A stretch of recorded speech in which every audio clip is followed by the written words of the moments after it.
Various allegations is being made against former governor of the Central Bank of Nigeria, Emefiele, in a report of the special investigator on the management of the central bank during the tenure of Muhammadu Buhari.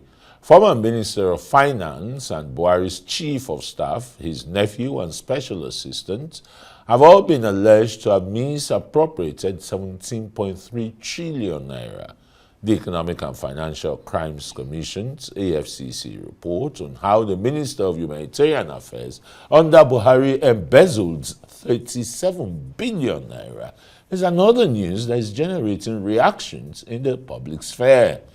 What do these allegations mean for the former administration of Buhari, and how President Tinubu can manage the situation to enhance the credibility of the government and the anti-corruption agenda? So we'll be discussing right now with Associate Professor of Law and a RISE analyst, Dr. Sam Amadi. Very warm welcome to Newsnight. I mean, these are very weighty allegations. An investigator was given all the latitude, you understand. Come, take your fine comb and go through all the files and the rest. And just before submitting his reports, and he leaked it, and you know, he's getting hit back that all he's saying is like a balderdash, a lot of jabberings. The former secretary to the government of the Federation, Boss Mustafa, has reacted that he does not know anything about any $6.23 million. Ditto the CBN governor, who's just been, you know, who has just perfected his bail conditions and released the home, Godwin Emefiele and this. How do you aggregate all this, you know? Well, I think first, this is all these stories, some of them mostly perhaps unverified or yet to be proven in a court of law. But again, it raises question around the stewardship of President Obasanjo or President Buhari. People forget the executive power of the federation is in the president. Absolutely. So he can exercise it by any means, the law says. So you're going to hold the governor of central bank responsible for monetary policy that are CBN based. But most of this are all around the president's failed stewardship from 2015 to 2023. That should be underlined. So people are making excuses and trying to tie it to people, but essentially this is President Buhari who has special approval. The second point is that I think there is a problem with the concern of the special investigator. There's legislative oversight. This is the work the National Assembly should have done. Absolutely. Set up a special committee, review, take hearings, public hearing, receive memorandum, review, and go to the process, because this is institutional audit. So the notion of appointing an individual with overwhelming powers to go and look into everything, look into policies, so basically it's not clear what he's looking for. Now, there are three levels. If you allege that the policy that Emefiele executed, Naira Resign, for example, it's not about corruption, it's about illegal or legal. Now, if there are presidential approval, the act says that he has something to the president approves and he executes. Emefiele said he gave him all the documents at the Kuje prison in the front of a deputy commissioner of police attached to the fraud unit of the first CID. I think it's correct because the report says that he was the president's son. The president-in-law, nephew, has no approval authority. So anybody who instigated the president and he signs is the president who authorized. So I think they're looking at it's not being advised constitutionally. If the president is influenced by his wife or anybody, but the point is that Emefiele secured another of the president's approval. Even the president spoke on air and said he approves. He approves. So it is still an approval. So there's a gap in the knowledge of this investigator because it's not an institutional investigator. He probably does not have the proper constitutional advisory. You can't accuse a regulator of crime for executing a policy. It may be fraud, maybe you can judge it as a fraud, but it's a policy. There's no criminality in advancing a policy. Is it even in the place of the investigator to know whether it's fraud or not? Is it not the court that should decide that? Does this not boil down to hasty generalization? I think two things are here. The hasty appointment. The president is going to investigate financial crime. He can go to EFCC. If he's going to investigate policy, it's the oversight of the National Assembly.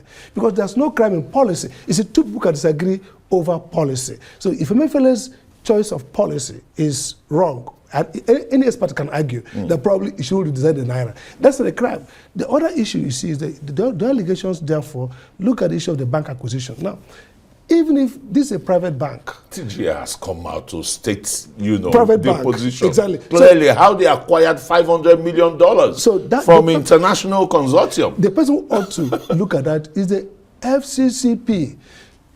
Acquisitions, mergers, so there must be an institutional regulator. The central bank itself and others will say, okay, did it go through process? So it's not a quick question of, oh, he acquired through proxy. Institutions have a process to say, who did this? Open the veil. It's a registered company, you investigate the ownership, you see transactions. So I think there's some kind of sorcery going on here. You need to be clear what you're looking for. A jaundiced, do you want to describe it as a jaundiced investigation? I think it's a hasty one. Yeah. I think the president acted wrongly in impaneling a person to do the work that National Assembly does, the work that Auditor General does, the work that oversight and horizontal and vertical institutions do.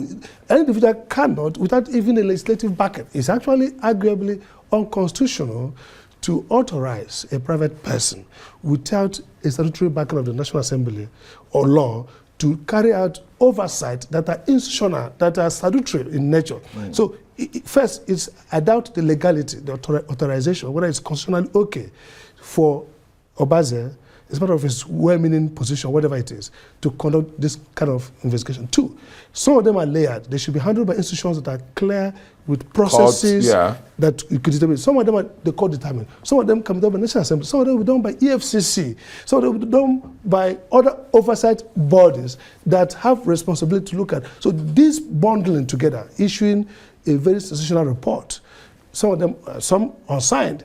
Again, the question is, when will you now go to court, court, if there are verifiable issues, instead of doing a public trial? But even look at this. What kind of evidence would you be adducing before, you know, their lordships, you know, in the court, when you said in your investigative report, you said $6.3 million was removed from the CBN through CCTV. I mean, isn't it?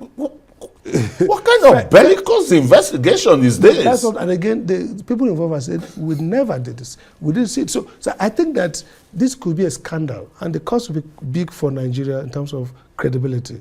What the president needs to do is that if there are people who are truly, you know, guilty of any offense, they should be processed formally in appropriate trials. If there are oversight issues, for example, procurement, there's also issues around EFCC and the humanitarian minister, you can go to court, verifiable issues. I think the problem is that there's too much of politicizing of this process. By now, there should have been verified, investigated issues that you can take to court. You take it to court, then it's no longer an issue of speculation. And the person is presumed innocent until the court so determined. But when you are doing a lot of mixing investigation and politics. For example, the government can't come out and say we are probing the Buhari administration, because essentially the man who authorized all this is the president. So you can't play dead brain and say, okay, it was his nephew. The nephew has no constitutional authorization. So whatever the president signs, whether induced by his nephew or anybody, is the president who's liable. And that's the problem why they could not prosecute Olisameto efficiently.